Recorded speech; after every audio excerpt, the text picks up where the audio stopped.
India's second nuclear-powered ballistic missile submarine will be commissioned by the end of 2024. DRDO has successfully flight tested the Rudram-2 anti-radiation missile from Su-30 aircraft yesterday. The Indian government is expected to clear the deals for 100 additional K9 Vajra howitzers and AL-31 jet engines for the Su-30 aircraft. The Indian Air Force has dispatched a fleet of 8 Rafale fighters along with C-17 transporters and IL-78 refuelers to Alaska to participate in the Red Flag Exercise 2024 with the US Air Force and its allies. Cochin Shipyard Limited has secured another order from a top UK-based offshore renewable operator North Star Shipping for the construction of a hybrid service operation vessel worth €60 million, with an option to contract 2 more such vessels. Hindustan Shipyard Limited has successfully completed maiden sea trials of the first diving support vessel Nistar for Indian Navy. Garden Reach Shipbuilders have completed refit of Seychelles Coast Guard vessel Zoroaster, 30 days ahead of schedule. Paris Defence is all set to start development of indigenous infrared search and track system and other electro-optical systems for fighter jets.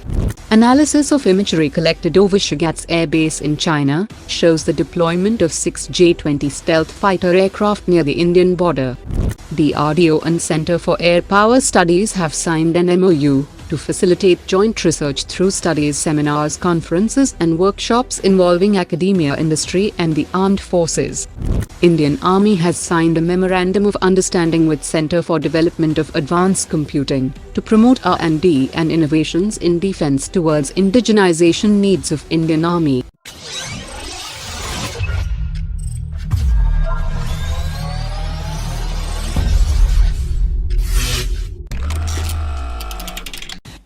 Solar Industries has developed a 150 km long-range rocket system by investing its own funds, and it is currently awaiting approval from the Indian Army to proceed, and this comes at a time when the Army has asked the DRDO to develop Pinaka-3 with range that is similar to what Solar Explosives wanted to develop.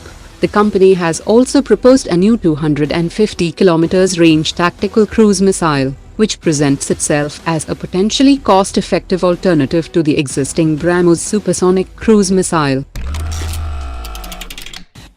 After media reports that the Tempest next-generation fighter jet could replace Eurofighter Typhoons in Italy and the UK by 2040, Airbus and BAE Systems have addressed concerns about the Eurofighter's lifespan in their bid for India's MRFA tender, saying that Eurofighter will remain operational until 2060, and they emphasize the jet's adaptability and ongoing upgrades, ensuring its continued relevance in the coming decades.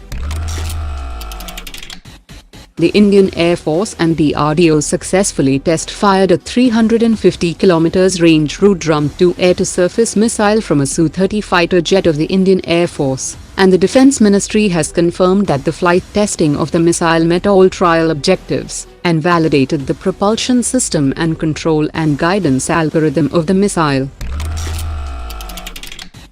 According to latest information, BrahMos Aerospace is developing a brand new projectile based on locally developed technologies known as BrahMos M. It will be an altogether new missile that will use indigenous technologies developed for the rocket. Having mastered both airframe and ramjet engine technology, the BrahMos Aerospace will now be able to optimize the projectile for a greater range of 800 kilometers.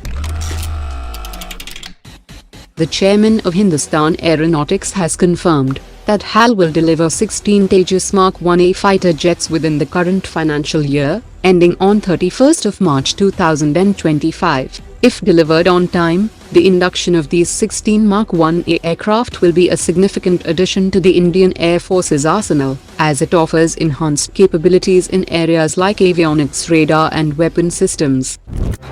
Today's top 3 comments.